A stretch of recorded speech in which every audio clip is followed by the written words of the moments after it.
It's Monday, March 10th, 2025, and it's 5:30. We are going to start with a celebration here.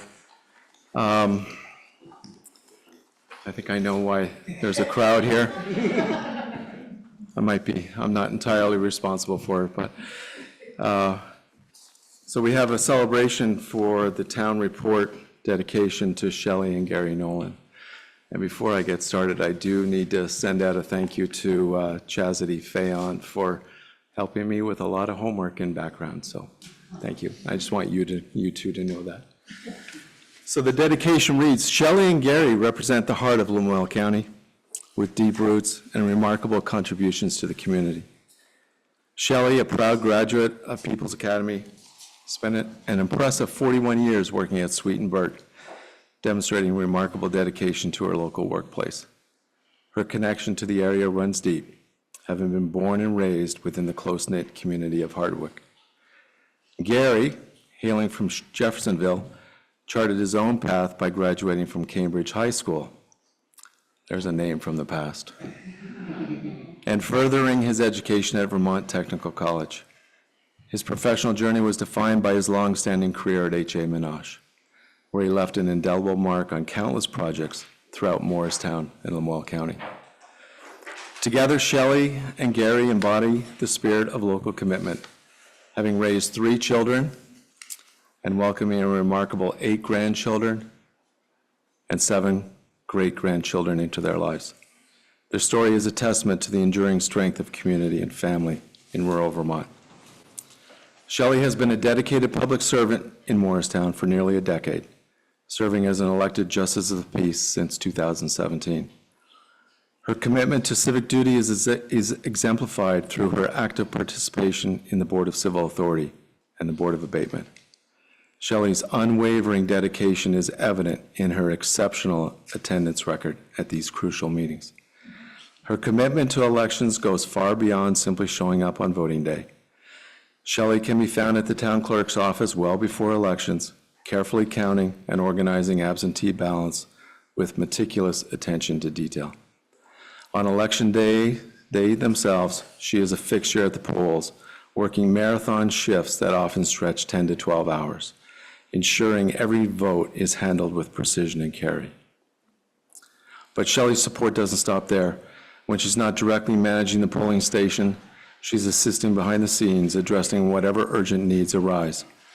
Her selfless approach means that no task is too small, no responsibility too mundane, if it helps support the democratic process.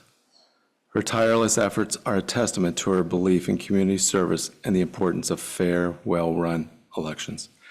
Morristown is fortunate to have such a dedicated public servant. Beyond her electoral responsibilities, Shelley has also made significant contributions to local health care and to supporting the community. She is a board member of the Lamoille Area Cancer Network and has joined the board of Lamoille Health and Hospice. As a member of Lamoille Home Health and Hospice, Shelley dedicates many hours to visiting those who are ill at home, providing comfort and care during their final days. Her compassionate and selfish service to those in need is a testament to her unwavering commitment to the well-being of her community. Gary Nolan, like his wife Shelley, has dedicated much of his life to serving his community at various levels. His commitment to public service began when he was drafted into the Army in 1968, serving in Korea until 1969. At the state level, Gary was elected to the Vermont House of Representatives and served as Morristown's representative in 2017 and 2018. Currently, he serves on the District 5 Commission. Locally, Gary has been a long-standing member of Morristown's Development Review Board, DRB, for 25 years now, serving as its chairperson for the last 20 years. Prior to serving on the DRB, Gary served on the Morristown Selectboard from 2020 to 2022. Gary's involvement in local recreation has been significant. He has been a longtime member of VAST and the local ATV Association. His contributions to community recreation are particularly noteworthy in the establishment of the Garfield Recreation Fields, which serve both youth and adults in the community. In recognition of his efforts, one of the Garfield fields bears his name. The town of Morristown is extremely honored to dedicate the 2024 annual report to Shelley and Gary Nolan. Their combined efforts have made them pillars of the Morristown community and surrounding areas. Both Shelley and Gary have left and continue to leave an indelible mark on the town of Morristown through their tireless dedication and service. Thank you.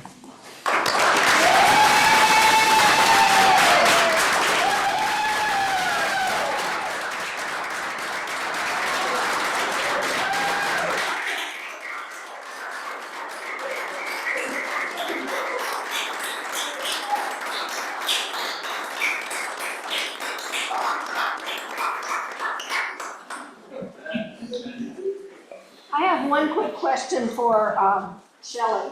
How many people have you married? Do you have any count? Last time I counted 57. Wow. That's wonderful.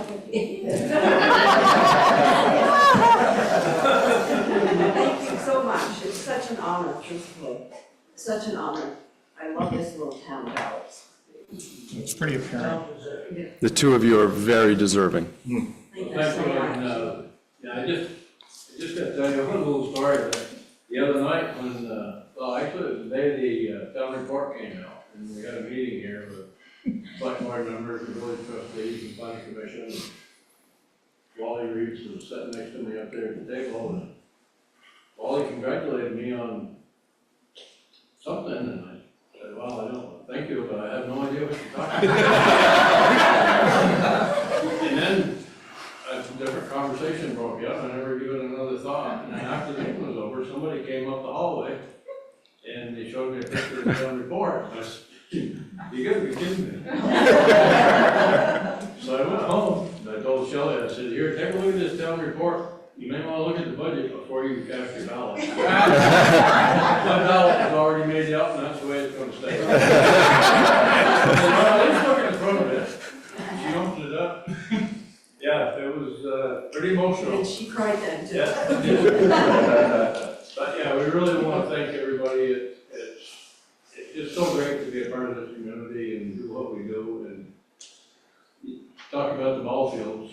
I was chair of the development review board, and I tried to build those ball fields in Morristown, and I couldn't get a permit. That's the gospel, so we went to three of the best ball fields in the state. They hold state tournaments there and everything. And yeah, it's pretty amazing. So I thought that was kind of cool. Being on the board, I couldn't even get a permit. The way it goes. Yeah, we're just so. Shelley has 3 pages of stuff she wanted me to read tonight, but I said, well, I think I can do it all on 1 page. Again, greatly appreciated, and we will continue to serve in any capacity that we can, and I think that any of you that know either one of us will know that if we take something on, that we're going to take it to fruition. And we dedicate what we can to everything we can. And I want to thank Don at this point for beating me up in the select board election that year.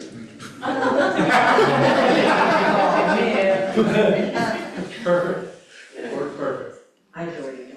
Gary, I just want to thank you. I worked with Gary on DRB for many years, and I just want to thank you because without a doubt, you were probably one of the most professional chair organizers I've ever worked with, and I learned a lot from you on how to run meetings, and you're truly an asset for the DRB and why it runs so smoothly. Thank you. Thank you very much, Laura. I really appreciate it. Excuse me. My name's Tom Cloutier, and you know that I've been arguing a number of times with probably most of us. And Gary and I have had our differences, but I will tell you one thing. I have never seen a more honorable, professional, kind, intelligent, fair person on any board that we have here, and to care more for this town than himself. It was an honor to argue with you. It really was. And it seems the older we get together, we're beginning to think closer to the age. I don't know if it has anything to do with it. But thank you for being who you are. Well, thank you, Tom, my pleasure.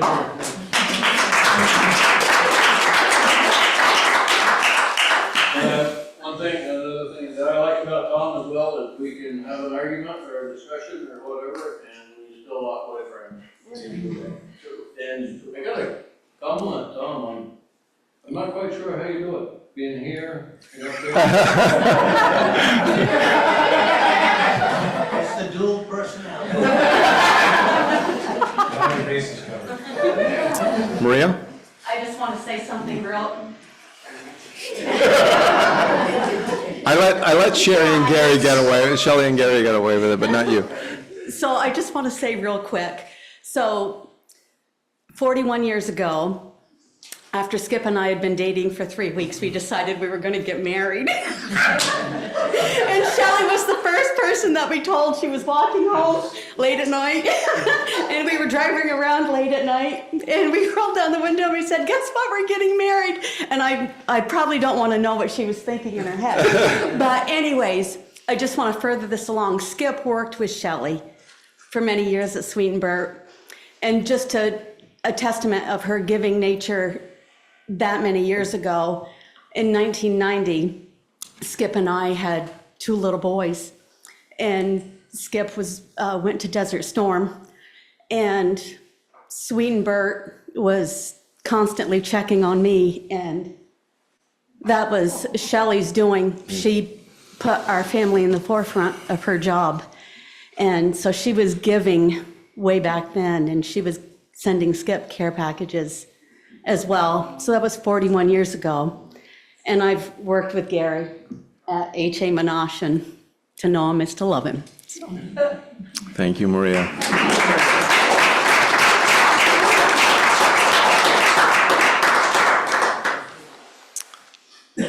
The microphone's available if anybody wants to add anything. For any of you who don't know, that these are pretty much all our kids.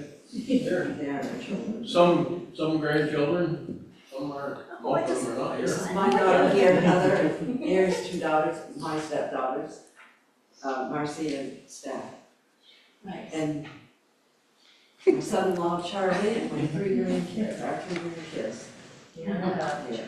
And your And these are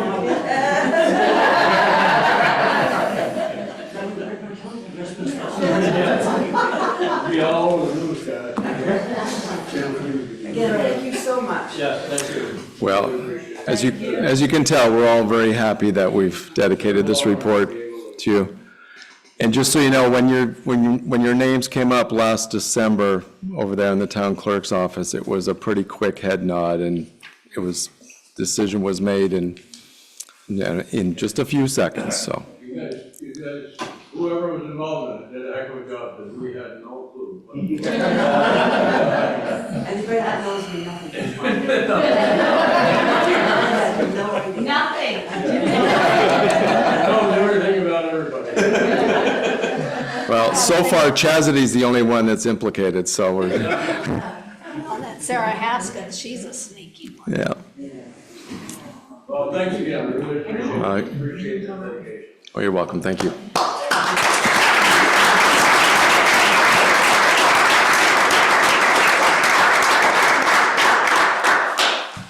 Okay, I'm gonna. So we're out of here. I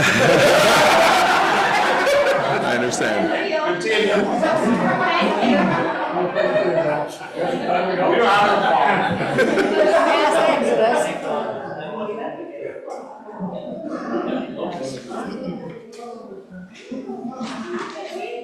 I was gonna say, excuse me, don't you guys live in town? Okay, so I'm going to go forward now with the regular Select Board meeting. Do we have any agenda changes or additions? No. Okay, new business. First item is to elect the Select Board Chair. I am going to pass the meeting over to Chris to do this. Okay, well, I would make a motion to nominate Don McDowell to succeed himself as chair for the ensuing year. I'll second that. Is there any discussion? Yes, I just want to say, first of all, thank you, Don.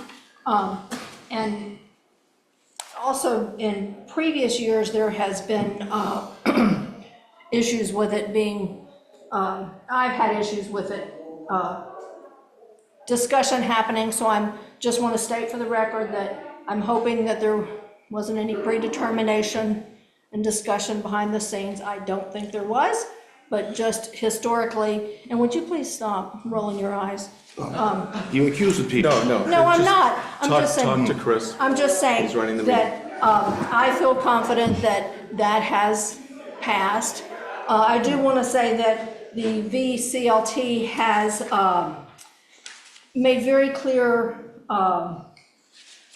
descriptions of what the chair responsibilities are. I hope that we can start aligning to that. We've been through a huge transition.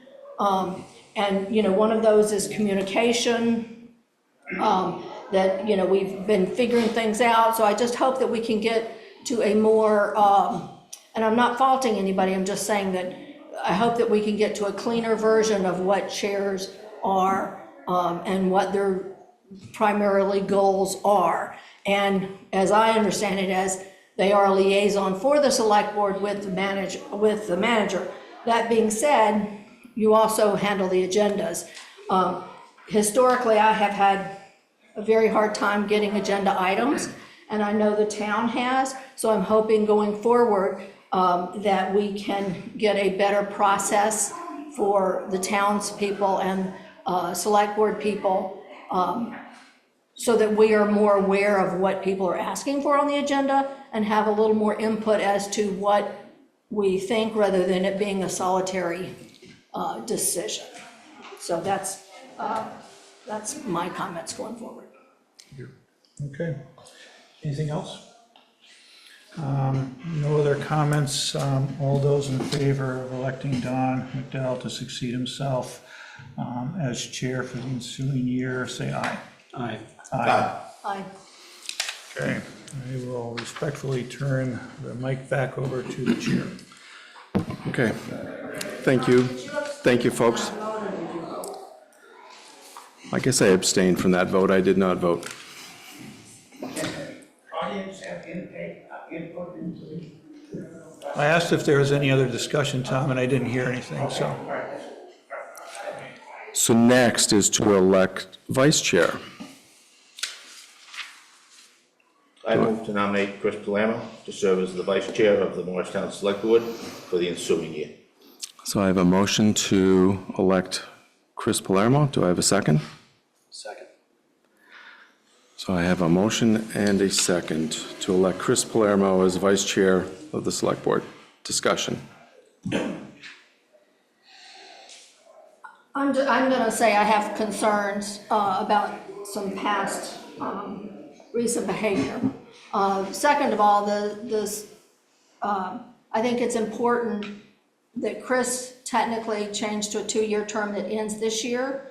Also, I think it's important going forward that, and part of my argument behind the rotation is that, first of all, I have concerns about keeping objectivity with our manager, and that we are technically his boss. If you look at what's going on in Montpelier and different areas, I think it's very important that the select board keep objectivity, because if something happens, you know, we are legally responsible.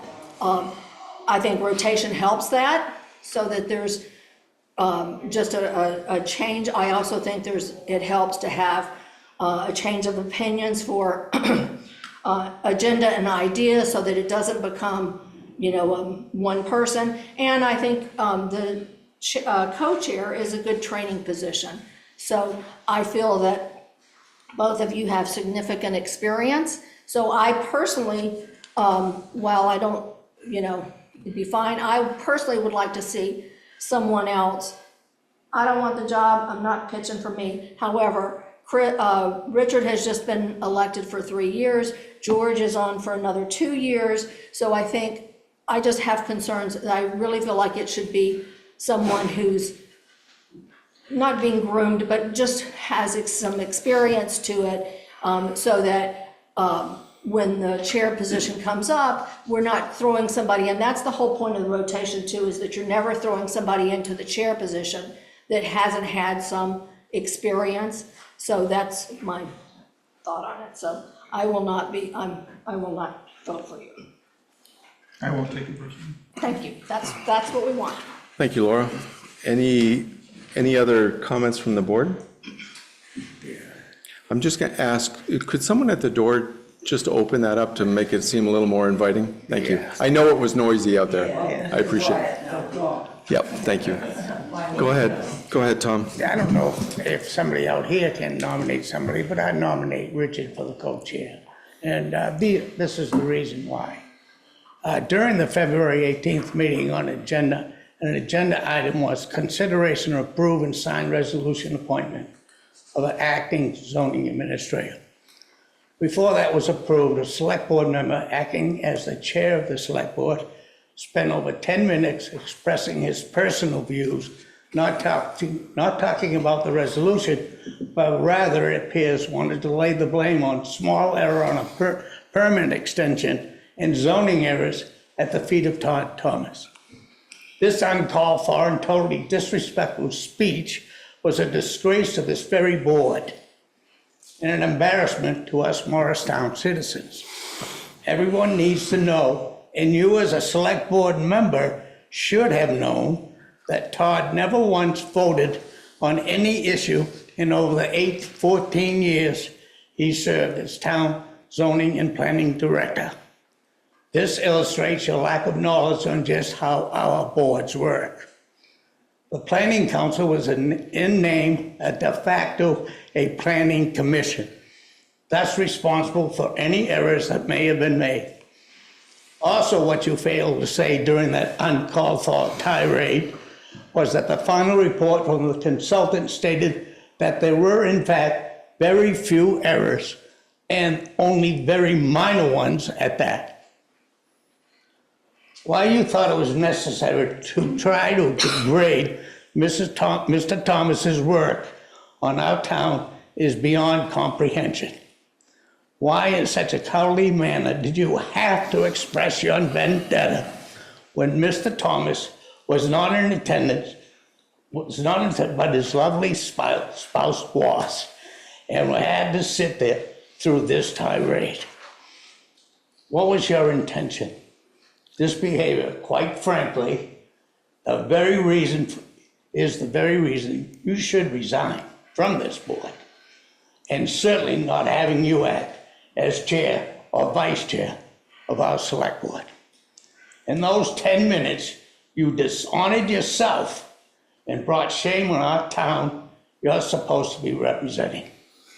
I would ask Thank you, that this Tom. board, You're over 2 minutes I by a would ask bit. that this board give an apology to the Thomas family. Thank you. Go ahead.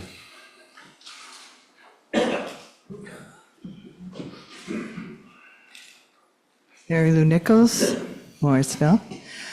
I was at that select board meeting, and the only thing I can say regard to Tom's statement is that recollections may vary. I personally did not see this as any kind of a vindictive attack, and seems to be a theme going on right now. Still seems to be stirring the pot about, okay, let's move on. Things are over. Hopefully there'll be a new person coming in for zoning. Can't stay stuck. We have to move forward. That's the only thing I have to say. And like I said, I was at it and I didn't see it that way. So recollections may vary. I know I didn't see it the same way Tom saw it, and I think we just have to agree to disagree.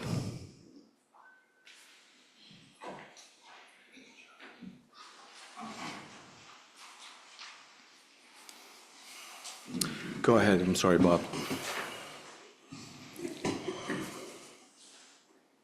Yeah, Bob Workery. I concur with the previous speaker. I think Chris has put his heart and soul into the work that's being done by the select board and the administration in moving our town in a forward positive direction.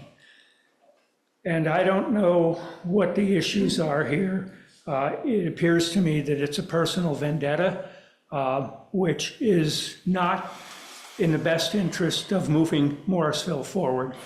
The election's over, it's clear from the vote where the town wants to go. They're fully supporting the select board, the administration. We've got a lot of very important issues on the docket that need to be addressed, and the only way we move forward is if we move forward together. This vindictiveness, this hatred, this animosity does not help us in any way, shape, or form, and I think it's got to end here and now.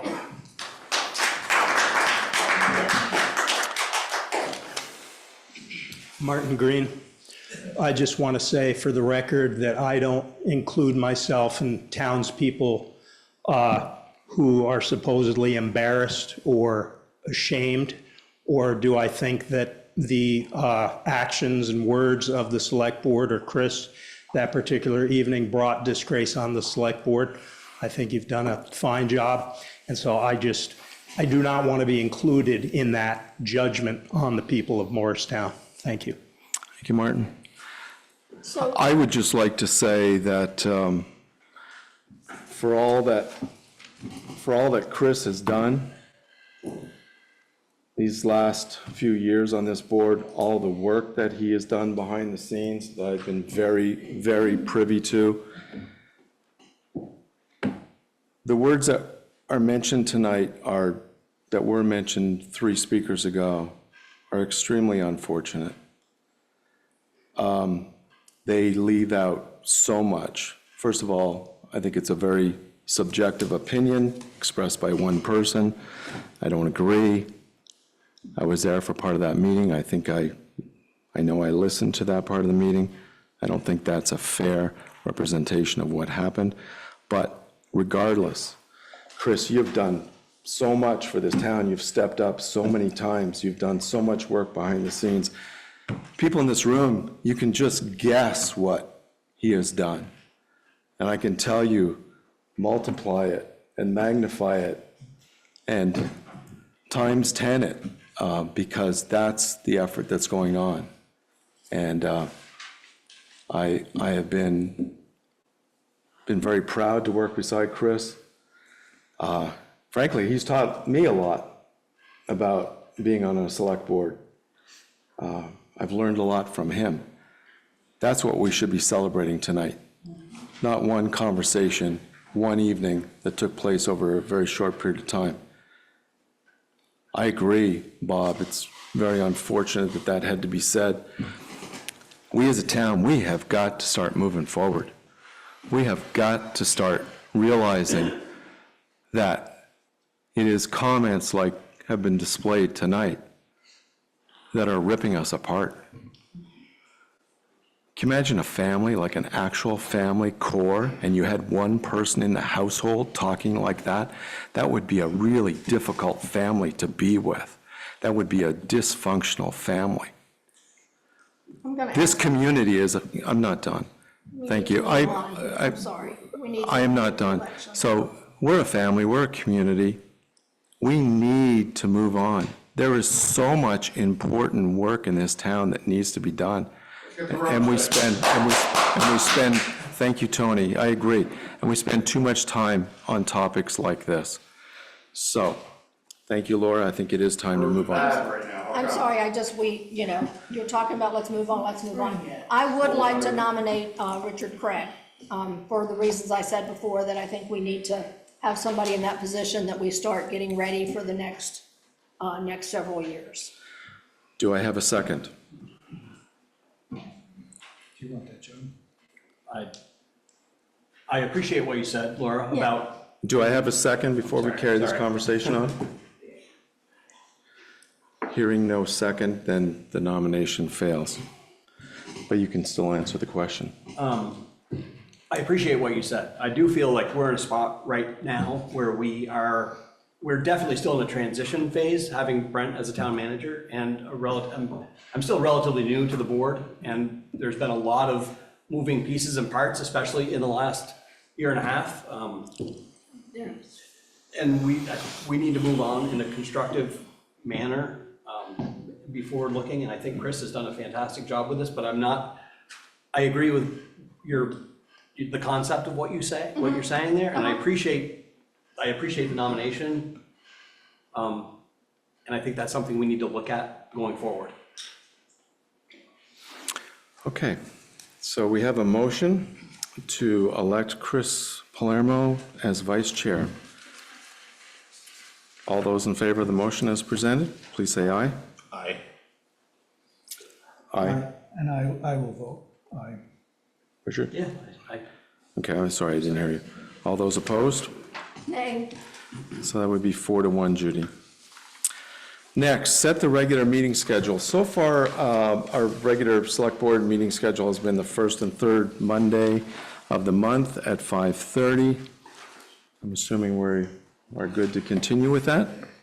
I'm just curious, I think that Dan maybe had mentioned last year when we were talking about this, that there was coordination maybe with the school and whether they were gonna change it all so that people could attend, both meetings, because sometimes they fall on the same night. I didn't know if there'd been any change in terms of the school, or whether that was still an issue or not. As far as I know, there's been no discussion with the school in this regard.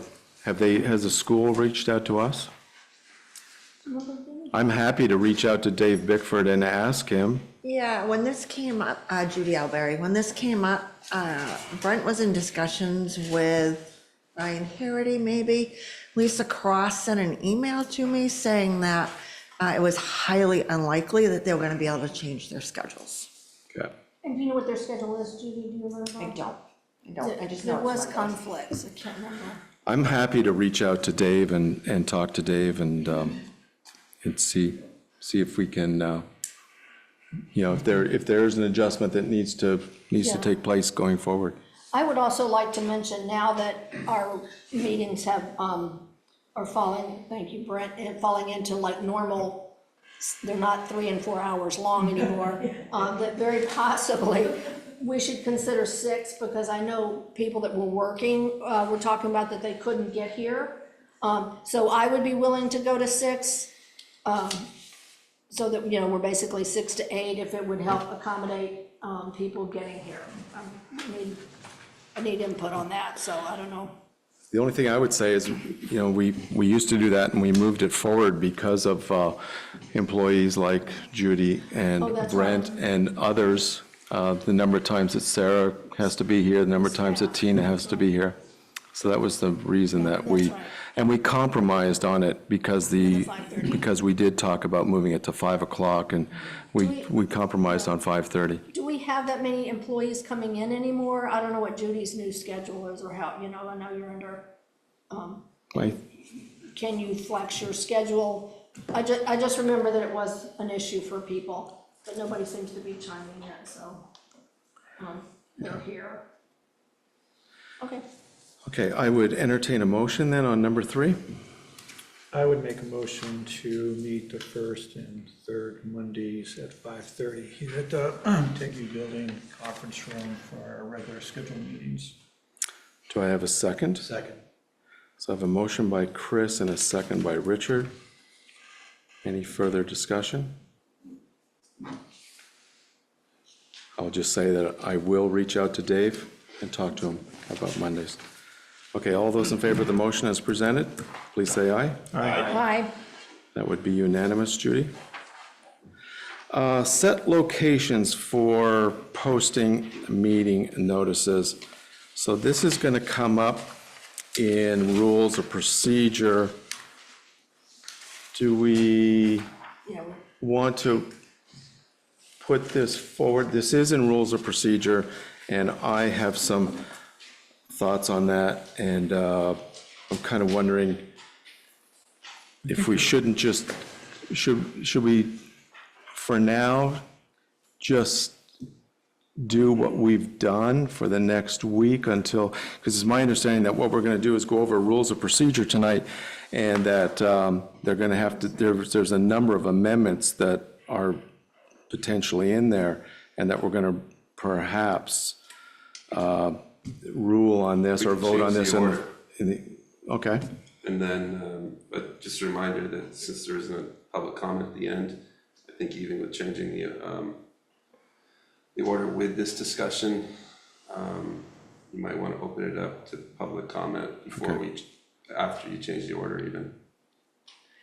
Well, is the board, okay, well, let me just ask this, is the board okay if I change the order and I move number 4 down below number 7? Yes, Yeah, I think Okay. that's fine. I think that makes more And sense. setting the location for posting meeting notices is going to come up here. Okay, so I'm going to move number 4 down to number 5, actually. Because I think, with the locations of posting meeting notices is what you're legally responsible to do. Right. And in conversation, I don't want to speak for you, Judy, but, here, the post office and the website can be the legal ones. Right. But that doesn't preclude other notifications. Yep. So I think that we're talking two different things. I Yep. think we're talking what the legal notices are gonna be. And then in the policies and procedures, you can add on any others that would be in addition to what you're talking about legally. So I'm not sure you need to change it. Okay. And if I'm not interpreting that correctly, I think we're talking about posting the meeting notices in the legal format. Yeah. So Don, I would actually suggest we move up 6 and then do 4, 5, and 7 together, because I think they're all of it's in the rules of procedure. 4 and 5 are in rules of procedure. I think How's the board feel about it? traditionally in Waterbury and here, we've done them as separate articles. Okay. I'm happy with moving 6. I would say number 5 is pretty straightforward too. That is true. So I'm gonna move number 4. All right. So if I move 4 below 7, that lumps them together, and then Yep. we can do 5 and 6. Yes. Is the board okay with that? Yes. Discussion. Yep. Any discussion on the movement of these items? Yeah, go ahead, Tony. Tony Cody Hill. How about if we use Front Page Forum instead of the post office? Nobody uses the post office anymore. I will have comments about Front Porch Forum, and I am going to talk about that under rules of procedure. Traffic that goes in there, but not enough. Yeah, I agree. Our goal is to fill this room, right? Yep. Okay. Okay, so I'm going to move, any other comments at this point? So I'm going to move number 4 down. Okay, so number 5, set the town's newspaper of record. In the past, it's been the News and Citizen, and I think we should continue to use the News and Citizen, since we don't have a lot of other choices. I'll second that. Would you like to make the motion? I will make the motion that we set News and Citizen as our newspaper of record. Thank you, Laura. I'll second that. So I have a motion by Laura and a second by Chris. And understand, folks, that statutorily, we do need to do this. Any conversation, any discussion? Okay, all those in favor of making the News and Citizen our town's newspaper of record, please say aye. Aye. That would be unanimous, Judy. Town appointments. So we have town appointments, and we have board and council seats to fill and to appoint as well. So for town appointments, we have for consideration for Emergency Management Director for 1 year, Jason Luno. E911 Coordinator for 1 year, Kevin Petrocco. Health Officer for 3 years. We don't have a health officer, but statute does require the Select Board Chair to be that person. The agent to convey real estate, cemetery lots for 1 year. Don, can I just? Michael Buchanan, let me just, I'll come back to these. Michael Buchanan, and in his stead, when he can't do it, Dennis Smith and Joy Marshall. Green Update Coordinator for 1 year, Brent Tayon. Tree Warden for 1 year, Fran Sladek. And Fire Chief for 2 years, Denny. Go ahead, Laura. Sorry, I didn't, I'm just curious, because Todd was our health officer. What are our thoughts going forward? I don't know that the zoning has to be health officer. What are we thinking about? How do we fill this position? Is it a staff or? It's a good question. So right now, we don't have a health officer. No. And since we don't, the select board chair becomes a health officer on an interim basis, not a permanent basis until that's filled. Can an EMS person possibly fill it? I'm just wondering, I don't know how Todd was appointed that, but what's the norm on this? And how do we plan to go, no offense, Don, but we No, have other it's- things to do, so it seems like if we can get this appointed, we should. I think there's a number of people in town that could fill this, not There's- just EMS, but yeah. Yeah, I don't know what the criteria is for it. I don't know, do they have to be an employee or what? That's what I don't know. Yeah, I'm not sure the answer to that either. Go ahead, Brent. Or, I was just gonna ask You know- if anyone knows if there was what the reasoning was for Todd being the health officer. I mean, I kind of have a little bit of a thought, but I don't know that it's accurate because I've had to deal with him. Yeah, his was because of so much of it tied in with the zoning regulations. And I feel like it's more of an involved, in my opinion, I think it's more of an involved position than just, I mean, I can I see the agree. tie, but I think there's a lot more to it that. I think he just stepped up. That's why I wanted to know is, now that this is open, Right. that we should probably put a little more thought into it. Brent, would you like to weigh in on this? Yeah, so we have already had one individual that reached out to me, and you heard that it was vacant, who was interested in it. I'm more focused on the zoning administrator planning. Right now, Bruce Emerson's sort of backing you up. He's the one that really would respond, although he said that he doesn't want to be that long-term. I like Laura's idea of possibly somebody in EMS. My only thought about that is ideally I would like someone who's salaried within the team that we, might provide a little bit more stipend, but not have to pay overtime. And everybody on EMS works overtime and everybody on police department works overtime. Okay. Lots of times when a public health officer responds to issues to investigate them, they require the backup of the police, or they at least need to notify the town manager and the police department.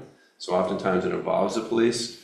So if we were going to hire somebody that needed overtime, maybe it could be somebody in the police department because percentage of the time they'd have to be involved anyways. So I've had thoughts about it.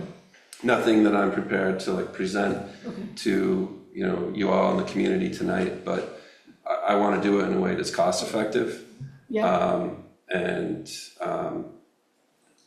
But my priority right now is zoning administrator, planning, and getting all the DRB, planning council, select board, and village trustees on board to give us the marching orders about moving forward with those positions. So as far as tonight's concerned, the health officer is vacant.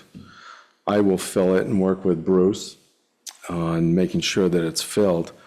But yeah, I like your suggestions, and we need to open this up maybe to, more than just EMS, but, and working through our town manager, fill this position as soon as As you're possible. looking into it, if you can find out what criteria does a health officer need? And that's Certificates really or- the issue here, is Yeah. because there is training. Yeah, and and there's gotta be some And background. there is protocols. Yeah, exactly. On how you make determinations. Yep.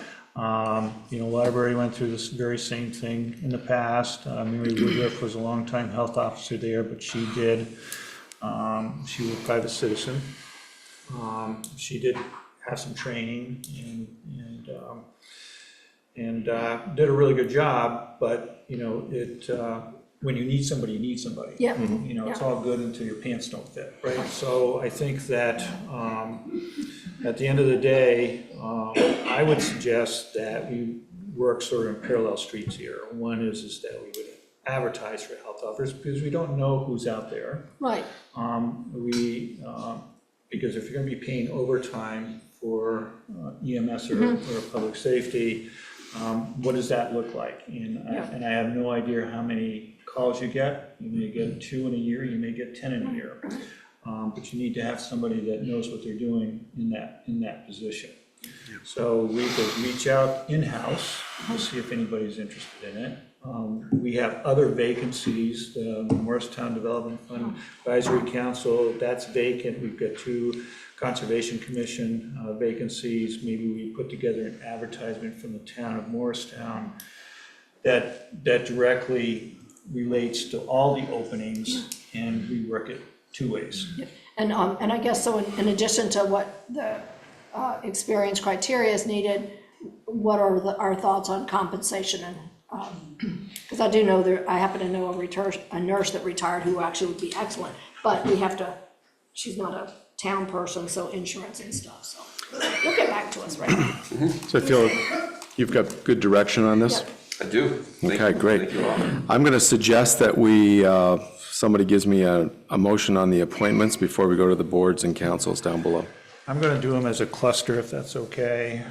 I would move to appoint Jason Muto to the 1-year position as Emergency Management Director, Kevin Petrocco to the 1-year E911 Coordinator, Michael Buchanan, Dennis Smith, and Joy Marshall as an agent to convey real estate and cemetery lots, Brent Tayon as a 1-year for Green Up Day Coordinator, Fran Sladek, 1-year term for Tree Warden, and Dennis DiGregorio, 2 years for Fire Chief. Okay, I have a motion. Do I have a second? Second. Okay, so I have a motion by Chris and a second by Richard. Just one quick Discussion. question. Is the agent, is the cemetery lots its own appointment, or is that grouped in with the agent to convey real estate? That's grouped in. Okay, so we're, The only Yeah. real estate they can convey is cemetery lots. okay, thank you. Discussion. Well, I'm just gonna have to say that I happen to think Dennis is amazing. I think so too. I'm sorry he's not here to hear us say that, but I highly recommend Dennis. okay. I'm going to ask for a vote then. All those in favor of the motion as presented, please say aye. Aye. And that would be unanimous, Judy. For boards, Can the minutes reflect the document as presented, as opposed to all spelled out? Is that okay with the board? sure. Yes. Sure. Yep. In terms of boards and councils, the Morristown Development Loan Committee, it should say, for 3 years, we have a vacancy. The Morristown Development Loan Advisory Committee, for 1 year, Laura Streets is currently a select board representative. Development Review Board for 4 years, Lenny Wing. And by the way, the trustees have already appointed Lenny to the Development Review Board. Also for the Development Review Board for 4 years, Paul Trudell, and the trustees have already appointed Paul as well. Conservation Commission for 4 years, Brent Tayon. Conservation Commission for 4 years, Sandra Zabal. And there are 2 vacancies on the Conservation Commission, both 4-year seats. And in addition, there is a lister vacancy. For those of us that voted, which is probably everybody in the room, you notice that there was 2 blank listers. Weiler, Grant Weiler, thank you. Grant Weiler won both of those lister seats, but he can only accept one. So we need to fill the other lister as well, but that's vacant at this point, so, And he won both as a write-in, which is amazing. yeah.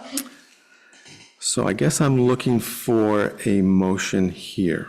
Can I ask Ron Steencliffe a question?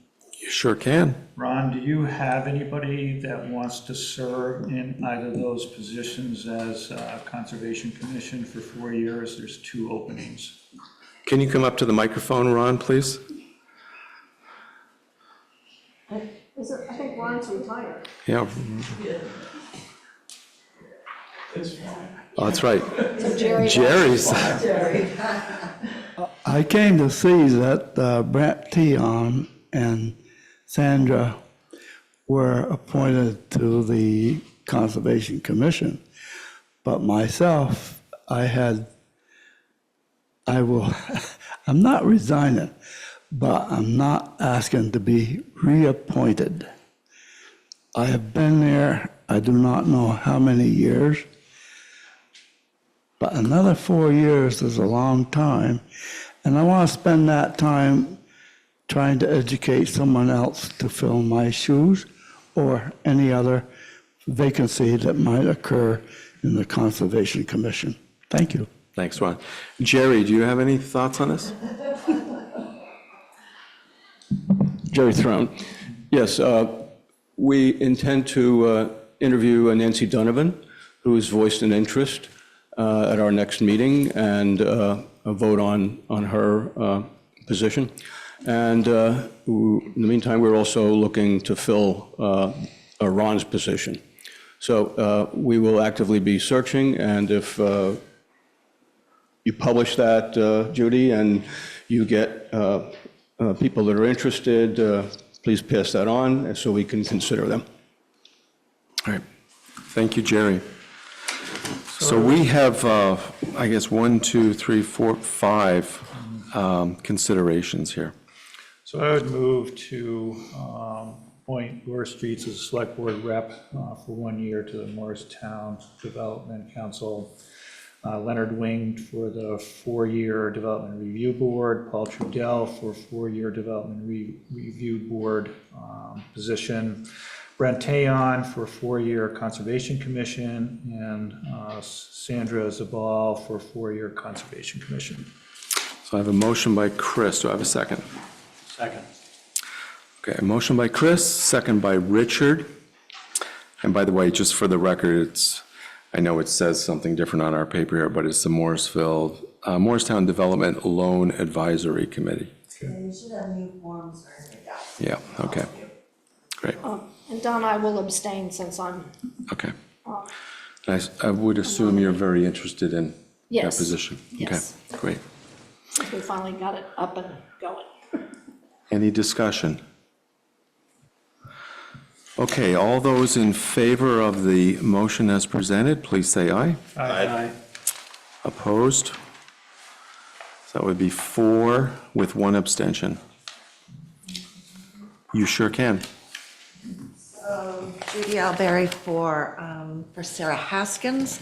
So Sarah had just mentioned that we get the word out there, that we're looking for a lister, we're looking for someone for conservation, and we're looking for someone for the Morristown Development Fund Loan Advisory Committee. So I'm just putting it out there in case anybody watches this or Great. are And interested. potentially the health officer. Thank you, Judy. Okay, so moving forward, number 7, Rules of Procedure Amendments. So we have in our packet Rules of Procedure. They're a little lengthy. It's going to take us a few minutes to go through this. What I would like to do, anticipating perhaps a few changes to this, is just read through this section by section. When I talked to Judy and Brent earlier today, we kind of came to the conclusion that maybe what we need to do is go through here, suggest amendments, and then they would come back to us with a clean copy next Monday to approve. So that's what I'm going to suggest. So I'm just going to read through this first section, the preamble and organization, and then we can talk about any comments or changes we might have. So Rules of Procedure, Morristown Selectboard. The purpose: the Select Board of Morristown is required by law to conduct its meetings following the Vermont Open Meeting Law, 1 VSA, sections 310 through 314. Meetings of the Select Board of Morristown must be always open to the public, except as provided in 1 VSA, section 313. Rules of Procedure is a set of rules for conducting orderly meetings that accomplish goals fairly. Application: this policy setting forth rules of procedure shall apply to the Select Board of Morristown, referred to below as the body. These rules shall apply to all regular, special, and emergency meetings of the body. Organization: The body shall annually elect a chair and a vice chair. The chair of the body, or in the chair's absence, the vice chair, shall preside over all meetings. If both the chair and the vice chair are absent, a member selected by the body shall act as chair for that meeting. Number 2, the chair shall preserve order in the meeting and shall regulate its proceedings by applying these rules and making determinations about all questions of order or procedure. Number 3, a majority of the members of the body shall constitute a quorum. If a quorum of the members of the body is not present at a meeting, no meeting shall take place.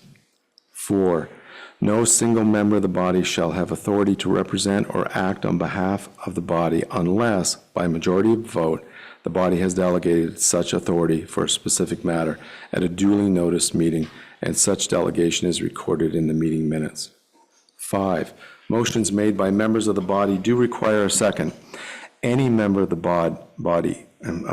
any member of the board, including the chair of the body, may make motions and may vote on all questions before the body. A motion will only pass if it receives the votes of a majority of the total membership of the body. In the event of a split vote, the motion will fail. Number 6, there is no limit to the number of times a member of the body may speak to a question. A member may speak or make a motion after being recognized by the chair. Motions to close or limit debate will be entertained by a motion to call the question, which requires a second. To succeed in calling the question, the motion must receive 2/3 of the vote of the board, not a majority, 2/3. That would be 4 of the 5 of us. Number 7, any member of the body may request a roll call vote pursuant to 1 VSA Section 312A2 when one or more members attend a meeting electronically. A roll call vote is required for votes that are not unanimous. I am going to suggest that we strike that are not unanimous. That has not been our past practice, nor is that the recommendation of VLCT. So just to be clear, under number 7, the end of that would read, if you agree with my recommendation, a roll call vote is required for votes, period. And that is when, I should read the whole thing. Any member of the body may request a roll call vote pursuant to 1 VSA Section 312A2 when one or more members attend a meeting electronically. A roll call vote is required for votes. So I've been running these meetings that if any one of the 5 of us is on Zoom, that we will have a roll call, regardless of whether it's a unanimous vote or not. And I would agree with that. I would just say roll call vote is required, period. Yep, okay, great. Number 8, meetings may be recessed to a time and place certain. Number 9, these rules may be amended by majority vote of the body and must be readopted annually, which is what we are doing tonight. So any other comments on organization? And these are comments for us to discuss, obviously, but they're also comments for Judy and Brent to consider for next Monday. I'm fine with the way it reads and the change that we made. That's in mind. Okay. Just to be clear, Yeah. number 7, a roll call is required, roll call vote is required for votes, or a roll call vote is required, because Chris. I would say a roll call vote is required if one or more members attend a meeting electronically. So right now it says, when one or more members attend a meeting electronically, a roll call vote is required for votes. But that's not what Chris said, that's why I just Yeah. wanted to clarify. Yeah. That, I agree with either way, it sounds fine, but I just Yeah, wanted to clarify. I think it what- says the same thing. Okay. Yeah, I think actually it's cleaner, Richard, I think that's what you're taking, is to put a period after required, Okay, and then forget the 4 votes, That's what I was. Yeah, Okay. that's clean. okay, great. Okay, good. Thank you, Richard. Judy, Brent, you good with that? Okay. So agendas, first of all, the number 1 was struck there, so that should be put back in as a number 1. Each regular and special meeting of the body shall have an agenda with time allotted for each item of business to be considered by the body. Any organization or individual, excluding select board members, who wish to be added to the meeting agenda shall contact the town manager via email or other written forms. That is, I'm adding that, I'm suggesting that. Not everybody has access to email, so we're not going to require them to use email. So I'll just read that again. Who wish to be added to the meeting agenda shall contact the town manager via email or other written forms to request inclusion on the agenda. Select board members who wish to request an agenda item shall communicate their request in writing via email directly to the chair and may copy the town manager. The chair shall determine the final content of the agenda. Appeals on the decision of the chair may be made to the entire board and determined by majority vote. Number 2, it says 1, that should say 2. At least 48 hours prior to a regular meeting and at least 24 hours prior to a special meeting, a meeting agenda shall be posted in or near the municipal office and at the following designated public places in our municipality. I'm going to suggest that those 3 legally designated areas be the, it's going to be our window here at the office, the post office, and our website. So there are 3 legally designated areas B here at the Tegu Building out front, the post office, and the website.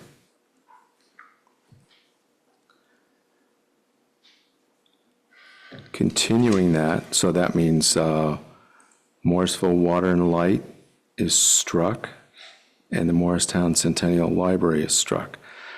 We can continue to make, this is not written in here, but we can continue to make available the agendas to those organizations, but we can't control what they advertise or don't advertise. We're legally bound. Let me finish this paragraph because I got more to say. We're legally bound to have 3 sites. We need to have 3 sites that we can control, as those being our statutory sites. So, and to finish that paragraph, prior to a regular meeting, so striking at least 48 hours, prior to a regular meeting or prior to a special meeting, a meeting agenda will be posted on Front Porch Forum by the chair or his or her designee. The agenda must also be made available to any person who requests such agenda prior to the meeting. I do want to say, I know there's going to be comments on this. I will do what I can do to get it on Front Porch Forum. Some of you may have read my thank you to the voters of Morristown this past weekend. I submitted that on Friday and it came out on Sunday. So one of the frustrations I know that the administration has had with Front Porch Forum is the 48-hour deadline. But Judy has always been really good at getting us packets on Friday. I don't see any reason why I won't have a digital copy of the agenda on Friday and therefore not be able to post it on Front Porch Forum. I would hope it would come out on Saturday. I would think Sunday would be the end of this.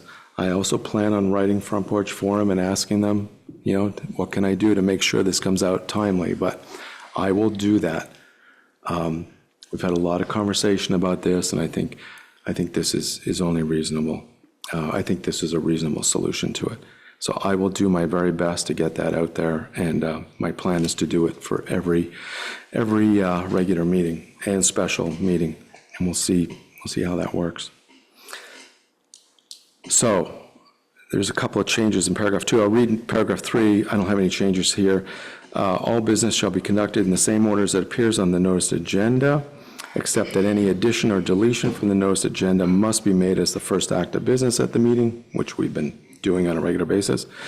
No additions or deletions from the agenda shall be considered once the first act of business at the meeting has commenced.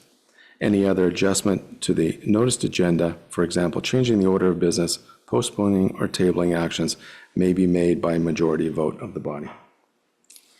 So, comments on that Yes, section? I've been doing some research on this, and over past years, so my first question is my understanding we've always done 3 physical, and that was what was required statutorily. Correct. So what the 3 were Tegu, post office, and what was the, And the website. but that's not a physical, Do these have to be physical? that's my understanding, and I have it right here. It says, in addition to the statutory physical locations, and municipal website. They add the municipal website as a secondary, is what I got from the, my understanding is it's 3, has been, but So statutorily, I mean, if it's 3 physical, then the That was my website will understanding. not work. yeah, the website is an addition, and the way, Are you reading this, Laura? Just like- this was sent from, and I can read, I'm gonna take a minute. I was questioning, because I thought this was a done deal, and I contacted VCLT as to how do we, if we've given direction, what becomes mandatory and what becomes discretionary. So I just wanna read this quick, because I think it's some good information. Motions are an expression of the select board's authority and the effectuation of a decision they've made through, though they are not as forceful and as long-lasting as a written policy would be. They can be binding depending on how they are worded, whether the select board had the authority to make that decision in the first place, and whether the current board agrees. But they can get lost in the lack of documentation, like only documented in minutes. And that's just saying that we want it done and having it in the minutes is not necessarily an effective way. So basically what they've come back and said was, if you want something, it should be in the policy. And it says, in the case the select board has the authority to require the posting on front page form as an additional method of notice, I would confirm that the language in the 2003 resolution motion by the select board did not leave any discretion for the manager or administrator in whether to post the front page form in addition to the statutory physical locations and municipal website. Still though, even if the language of the past motion is clear, that it is mandatory. If the current board has a different opinion on the matter, they do not need to enforce the mandate. They could refuse to compel the manager administration to post on front page form rather than getting into the weeds of that language of the old resolution. So it's basically saying, forget what has happened in the past. I would recommend discussing the issue with our board members. If they agree that the manager administrator should also post notice agendas on front page forum, the board can pass a new resolution or better yet, a written policy, making it clear that the front page forum posting is required. If they do not agree, then the past resolution is ineffective. So basically what they're saying is that you can't just, if you want it to be mandatory, it needs to be in the policy, and then it's very clear, and then it's enforceable. And that's what we're doing here. Right, exactly. So I just right. want everybody to be clear. What you said is that website is in a physical location, and I didn't hear that anywhere in that dissertation. What I heard is that Front Porch Forum could be, if we mandated it in our policy, would be a place of notification, which is electronic as well. This just says, in addition to the statutory physical locations and municipal website. But then you list the statutory physical. So I think a resolution for this is, we've got the Tegu Building as one, we've got the post office as a second. We're suggesting the website. If it turns out that statutorily we do have to have a third physical, if we do, then we can decide what that third one is. But we just need to decide if that's the case. And I'm going to suggest, since this document's going to be taken away tonight and edited, if there is a third site required, a third physical site required, so that we don't have to have another meeting to decide this, that we use either Morrisville Light or the Centennial Library, and I guess I would go with Morrisville Light myself. So I would say let's tell it, I would direct administration to use the Tegu Building, post office, and the website, but if the website doesn't count, if the website is statutorily incorrect, then we use Morrisville Water and Light. We'll get back to you, I'm trying to quote the statutes now, but we'll get it back to you for clarification. Okay. And again, it's not like we care about, we'll share it with anybody and everybody. Yep. It's just a matter of, Technicality. by statute requiring 48 hours notice, 24-hour notice, and not being in control of that process. If the person or persons we're sending it to at the library or Morrisville Water and Light are out or something's occurring, we don't want this body to be impacted by that. So we're trying to make the legal requirements very specific as per statute to places that we could control. But we will look into what you brought up, Laura. Just, yeah, it's a close, And, it's a technicality.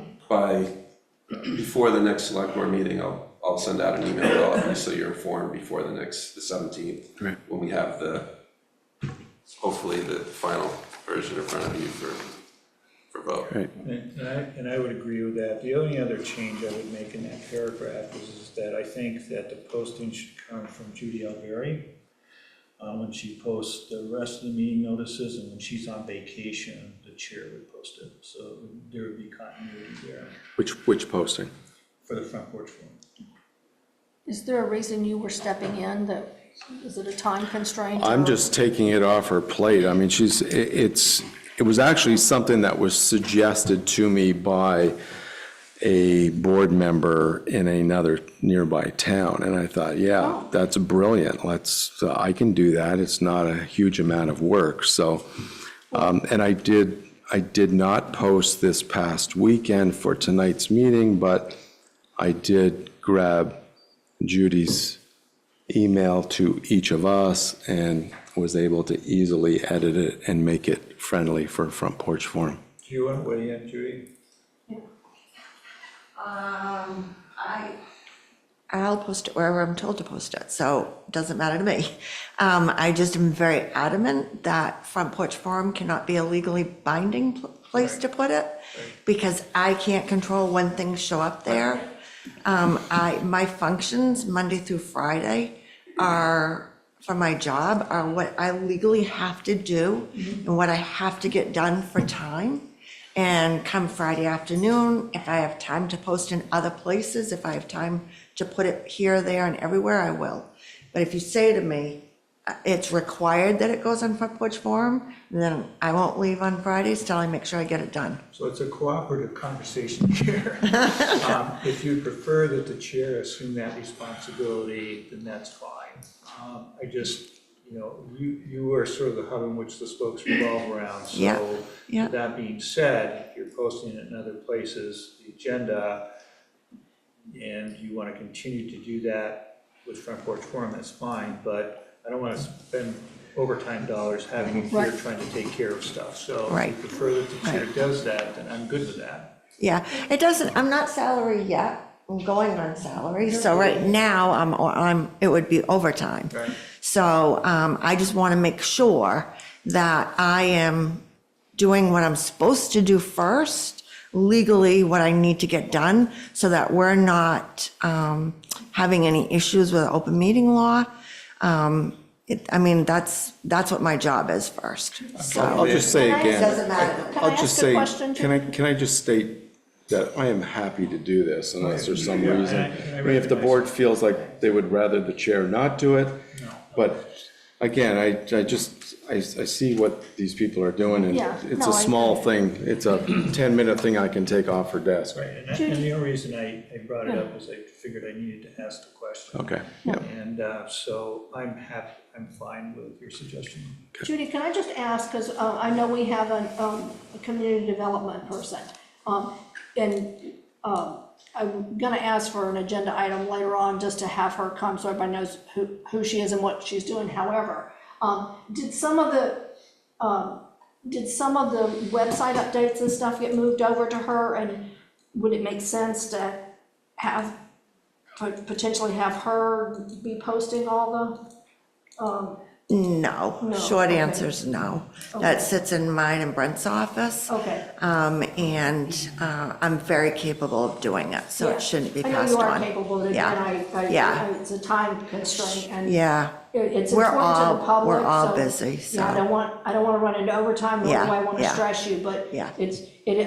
I personally feel it's a very important place to post it, and it's Yeah, important to I the w- public, so. yeah. Well, I however will- we can facilitate it, so. Sure, sure. I will let you know, I did go onto Google, onto the analytics for our website, and we had 17,000 visitors to our website up to, in the last, 2.5 months. So our website gets a tremendous amount. The number one stop is the main page. The number two stop is the agendas and the minutes. So we're getting a truckload of people that are going to the website and looking at those agendas and minutes. And that's where the government, the municipality information should be found at, because that's the most accurate. That's what I can do. George? Yeah, thank you. I'm gonna state something, I'm not suggesting we try to put it in here in any way, shape, or form, but I think that the 3 required sites need to be sites that we control. We control the posting, whether it's a physical, go to the post office and nail it up on the bulletin board, or our website, which we post depending on what Brett finds for the statutory requirements. But any organization that we do not control when they put it up cannot be one of the legally required. Can it be one of the alternates or additionals? I have no problem with that. But I think we need to keep the posting sites so that we don't miss a 24-hour deadline or a 48-hour deadline or whatever deadline. It's in our hands to not void that. But if we toss it to a third party and they just have a load on one page and then don't want to do anything else, shame on us. Not shame on them, shame on us. So that's all I would say. Okay. Okay, so are we good then with, I think we have a little bit of homework to do just to find out if those physical spots are actually needed or not, and, but we're good with those changes? Sure. Those edits? Okay, meetings. So the last section here, number 1, regular meetings shall take place on the first and third Monday of the month at 5:30 at the Tegu Building, Community Meeting Room, 43 Portland Street. We already ascertained that tonight. A lot of paragraph 2 is redundant, so I'm going to suggest the removal of most of this. It says special meetings. Notice that number 1 is about regular meetings, number 2 is about special, and number 3 is about emergency meetings. So special meetings, number 2, shall be publicly announced at least 24 hours in advance by giving notice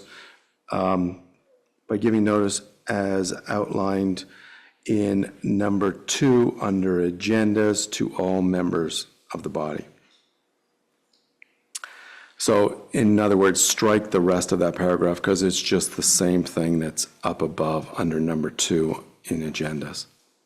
There's no reason for it to be there twice. Number 3, There might be some legal reason to contractually. it's possible, but then it begs the question why we're not saying the same thing for regular meetings again and why we're not saying the same thing for emergency meetings. So Because it's different. because up above, it does talk about regular meetings and special meetings. So we're talking about it in 2 places. But yeah, I mean, if I there's just think some it's reason illegal for, that it has to be stated, you can check. yep. The same language is redundant as it is, has to be stated. Because it's specific to special meetings, not regular, and then emergency are their own thing, but we can get a And rule on then, that. so number 2 would read, special meetings shall be publicly announced at least 24 hours in advance by giving notice. as outlined in number 2 under agendas, to all members of the body. End of paragraph. Number 2, excuse me, yeah. And then number 3, emergency meetings may be held without public announcement, without posting of notices, and without 24-hour notice to members, provided some public notice thereof is given as soon as possible before any such meeting.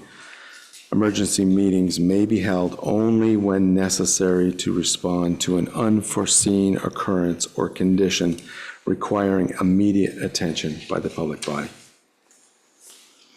And then the next paragraph should be numbered number 4.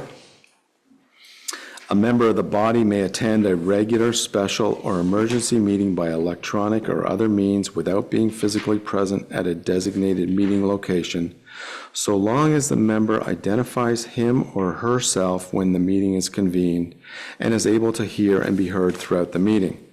Whenever one or more members attend electronically, voting, cross out that is not unanimous, voting must be done by roll call. Can I ask a question? Can I just finish this? And Well, then, should I say body or board? Any member of the board? The body would indicate the public. Yeah. it defines body in the very beginning.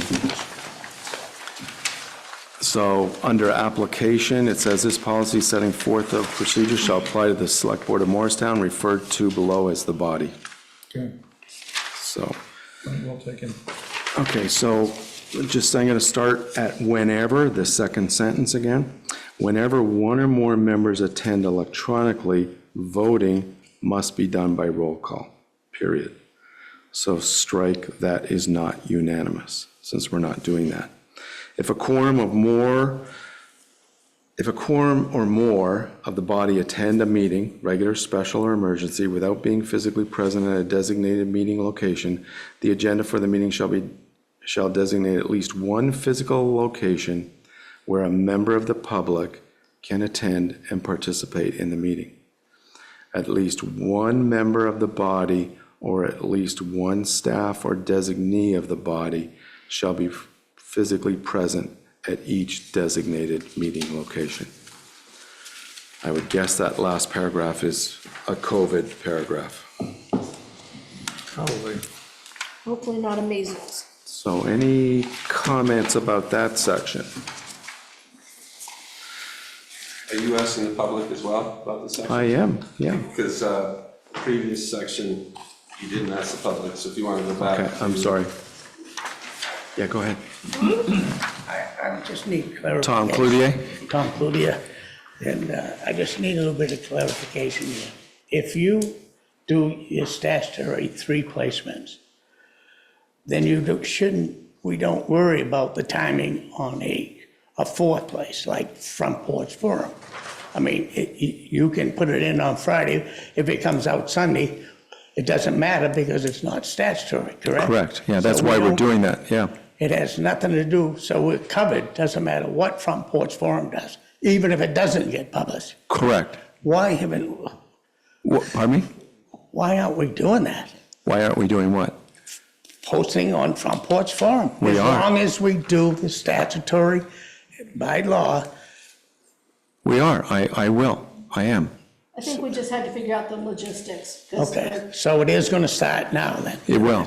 It'll start you'll hopefully see my post next weekend, my first post, my inaugural post. I may have little balloons, no. No, thanks for the clarification, Tom. That's in fact exactly why we're doing it that way. Okay, any other comments? I'm just going to read the definitions. I don't believe I have any changes in here, but definitions: motion, a formal proposal made to bring a subject before an assembly for its consideration and action, begins with "I move that." ... Number 2, second, a statement by a member who agrees that the motion made by another member be considered, stated as second or "I second the motion." Number 3, amendment. Before the vote is taken on a motion, it may be amended by striking out words, inserting or adding words, striking out words and inserting others in their place, substituting one paragraph or resolution for another. 4, presiding officer, chair, the individual who facilitates the meeting, usually the chair. In the absence of the chair, the vice chair is next. 5, role of the chair, to introduce business in proper order per the agenda, to recognize speakers, to determine if a motion is in order, to keep discussion focused on the pending motion, to maintain order, to put motions to a vote, and announce results. 6, general procedure for handling a main motion. A member makes a main motion. A motion must be seconded by another member before it can be considered. If a motion is in order, the chair will restate the motion and open debate. The main motion is debated along with any secondary motions that are debatable. Debate is closed when discussion has ended or a 2/3 vote closes debate.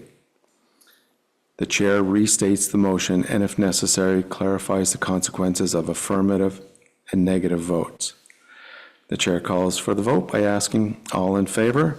Those in favor say aye, then asking all opposed. Those opposed will say nay. The chair announces the result.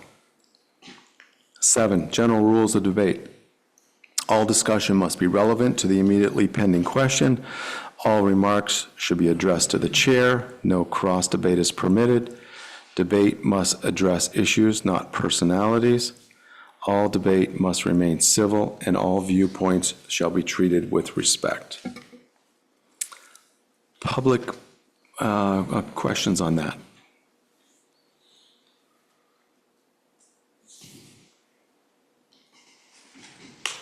Anybody? Okay, public participation. All meetings of the body are meetings in the public, not of the public. Members of the public shall be afforded reasonable opportunity to express opinions about matters considered by the body, so long as order is maintained according to these rules. At the conclusion of discussion of an agenda item, but before any action is taken by the public body at each meeting, there may be 10 minutes afforded for public comment, open public comment. By majority vote, the body may increase the time for open public comment and its place on the agenda. 2, comment by the public or members of the body must be addressed to the chair once they have identified themselves, and not to any individual member of the body or public. Members of the public must be acknowledged by the chair before speaking. Members of the public must introduce themselves prior to speaking. 4, if a member of the public has already spoken on a topic, they may not be recognized again until others have first been given the opportunity to comment. Members of the public shall be afforded a maximum 2 minutes each time they speak on a topic. 5, order and decorum shall be observed by all persons present at the meeting. Neither members of the body nor the members of the public shall delay or interrupt the proceedings or the peace of the meeting, or interrupt or disturb any member while speaking. Members of the body and members of the public are prohibited from making personal, impertinent, threatening, or profane remarks. Personal remarks or side discussions during debate are out of order. Only one question at a time may be considered, and only one person may have the floor at any one time. 6, members of the public and members of the body and members of the public shall obey the orders of the chair or other presiding member. The chair should adhere to the following process to restore order and decorum of a meeting, but may bypass any or all steps when they determine in their sole discretion that deviation from the process is warranted. Call the meeting to order and remind the members of the applicable rules of procedure. Declare a recess or table the issue. Adjourn the meeting until a time or date certain. Order the constable, Morristown Police Department, to remove disorderly person from the meeting. And that is it. Any thoughts or questions, discussion on that last section?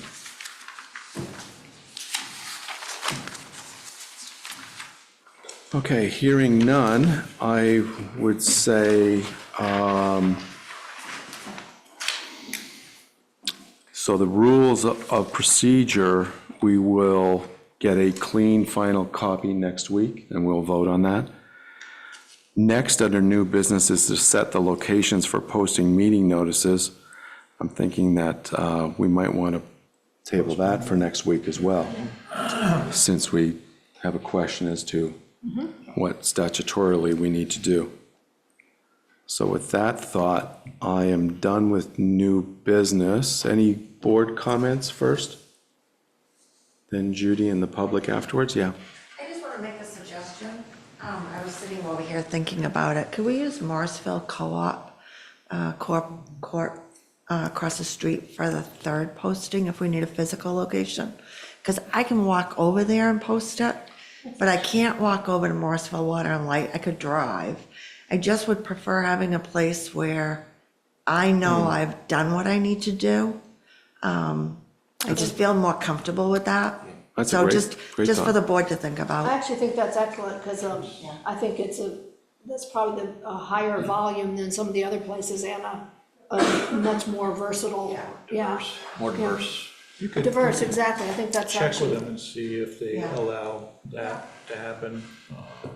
they, They'd be comfortable in having postings there. And Is there any problem with using a business as our site? Morrisville Water and Light is no different. I mean, they're a Okay. business, right? They're municipal. Municipal. I don't know. I'll look into it. But it's another question. it's a nice Good one, thought. though. I think that's a good opportunity, if it's okay, yeah, I think it'd be great. Other thoughts? Yeah, I see him. Anything on the board? Go ahead, Dan. The only Mic- thing that Microphone, please. That's okay.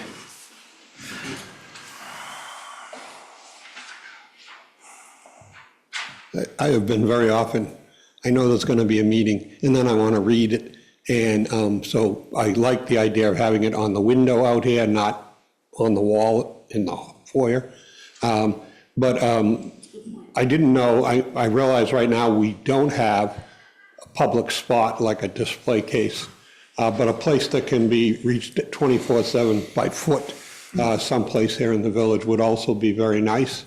And I wanted to suggest, especially around all of the meetings that happen here, if there was some kind of a, what do you call it, a sign out front that said, Select Board meeting tonight, Commission meeting tonight, MAC meeting tonight, whatever is actually happening tonight.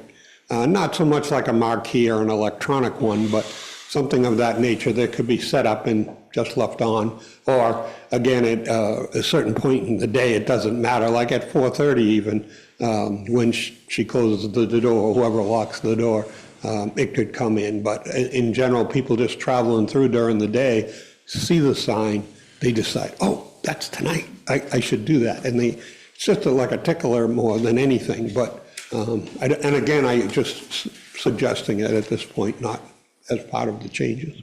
Thanks, Dan. I like those ideas. I mean, I like both of them. The second one's a financial one. The first one is kind of an interesting idea. It would make a really nice Eagle Scout project. absolutely. And I do know a few people very involved in scouts in town, and I might mention it to them. It's too late for this year, but maybe for next year. And for physical locations, there's actually, not that I'm trying to complicate things here, but MAC has the board that's actually protected down on the rail trail, that's just behind, I'm calling it Harrison's, but Tin Railroad. But that has huge traffic too, if MoCo is, for whatever reason. But that's a. Brent? I had considered like a programmable television screen for, the weeks, couple weeks meetings, but took it out of the budget, so out of my proposed budget. So it's something that, has been considered, will continue to be considered. I'm not following the Eagle Scout portion of this, so if you could let me know so I. So the glass case, he suggested some kind of a glass case that would be mounted out front. I'm kind of envisioning a wooden frame with a nice piece of glass in the front, maybe a stand below it, but I think an Eagle Scout, that would be a nice little Eagle Scout project for the future. And we do have some prominent members of the town that are involved in Scouts. So, Eagle Scouts as well. That's actually, yeah, good The idea. other thing I want to mention, just so everybody's aware, these rules of procedures only have jurisdiction for the select board. We're not speaking for the Conservation Commission, the DRB, or the Planning Commission. You know, it's up to their boards on how they publish their meetings, whether it goes on a front porch forum. That's true. This jurisdiction is only for this board. Correct, yeah. Would you like to,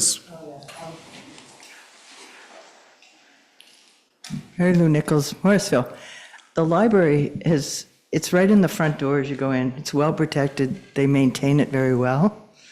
MoCo, it's also good. I don't know how many people, you have to be a member to, I mean, not to go in there, but a member to buy in there, but I don't know how many, if it's diverse enough, population going in and out. The library has old people, young people, babies, kids, everything. The hours is only closed on Sunday and Monday, but Tuesday, Wednesday, Thursday, Friday, half a day, Saturday. The post office is brutal. I mean, it's just a mess over there. They're on top of each other, and I think Dan ought to wear a sandwich board and walk around. Like it. I like the idea of the little signs out, though, because like the VFW pot pie supper, you know, those kind of things. It catches your eye, like, oh, look at that. I might have gone there, but I think that's a great idea, putting a little sign out, but. Well, Yeah. we have the election signs. It might be just a matter of getting some, slotted things in rather than election that says. Select Board meeting Yeah, we tonight. have- Yeah, we have those that we put out anyway. So just, as an ex-MoCo board member, I just want to say you don't need to be a member to shop there, right? Okay.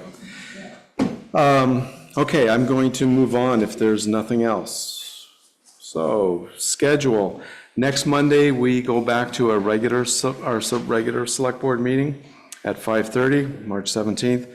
We'll have a regular Select Board meeting on April 7th as well, and on April 21st. So those are the three upcoming regular meetings. And then on April 16th, we have a joint meeting of the Select Board and the trustees at 5:30. It's going to be here. That, the place hasn't been totally ascertained yet. We've had some conversation about this as to where the best place is. So I would say stay tuned on that one. Nation, but that's me.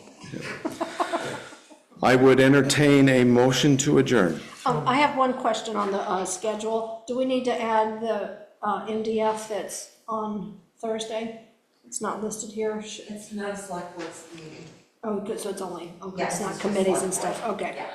I would entertain a motion to adjourn. So moved. I have a motion, I have a motion by Chris and a second by Richard. Any discussion? Hearing none, all those in favor of adjournment, please say aye. Aye. That would be unanimous. Judy, it is 7:07. Thank you, folks.